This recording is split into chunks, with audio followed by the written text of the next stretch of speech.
তাই হলো রে, হাটে ভালো গরু নেওয়া লাগবে। আর গরু নেওয়া সবচেয়ে বড় গরু, নাম্বার 1 গরু হয়। চলো। আসসালামু আলাইকুম। ওয়ালাইকুম আসসালাম, ভালো আছেন? হ্যাঁ আছি ভালো। কোথায় যাচ্ছেন? এই যে হাটে যাচ্ছি। কি কুরবানি গরু কেনার জন্য বুঝি? ও, আচ্ছা ঠিক আছে, যান।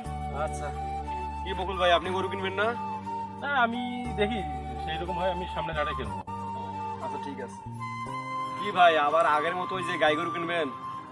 আরে আমার তো বুঝেনি তো আমার অর্থনীতি সেরকম, তো আমি দেখি আর কি কি করা যায়। সিদ্ধান্তটা আমি পরে নেবো আর কি।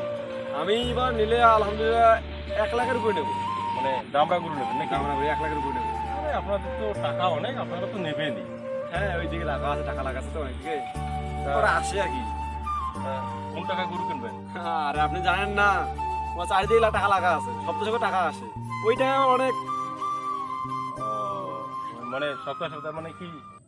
আর জানেন তো টাকা লাভ। আচ্ছা ঠিক আছে। হ্যাঁ, এই যে ভাই তো আবার সুদের উপর টাকা দেওয়া আছে না। আমি শুধু টাকা দেই, আমি বেনিফিট পাই টাকার উপর থেকে। সপ্তাহে টাকা আসে, ওইখানে বেনিফিট পাই। ভাই আপনি কোন টাকায় গরু কিনবেন? ভাই আমার হাতের অবস্থা খুব ভালো না, আমার বাড়িতে একটা অনুষ্ঠান গেল, এখন আমি কিস্তির মাধ্যমে 1 লাখ টাকা নিছি, এইটা দিয়ে আমার হবে ইনশাল্লাহ। এটা দিয়ে কি গরু কিনবেন? হ্যাঁ। আচ্ছা ভাই, আপনি কোন টাকায় গরু কিনবেন? দেখেন আমি তো ছোটখাটো একটা ব্যবসা করি, ওই ব্যবসা করিয়ে প্রতিদিন 200-300 টাকা করে জমে রাখি। ওইখানে মনে করেন প্রায় 1 বছরে 50,000-এর মতো টাকা জমে রাখি, ওই টাকার মধ্যে একটা ছোটখাটো একটা গরু কিনবো।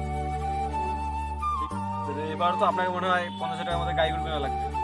দেখি ভাই কি করা যায়, সিদ্ধান্ত নেওয়া আছে মনে মনে, তারপরে দেখি কি করা যায়। আচ্ছা ঠিক আছে। ঠিক আছে ভাই, হ্যাঁ, আমরা যাই, দেরি না করি।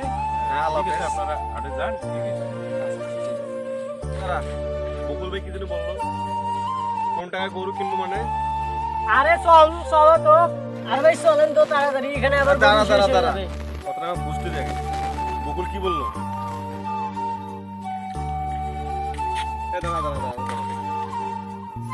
আচ্ছা, কেন খটকা লাগতেছে রে? ওরা না কিনি, চল বাড়ি যাই, আমি এই জিনিসটা ভাবি তারপর।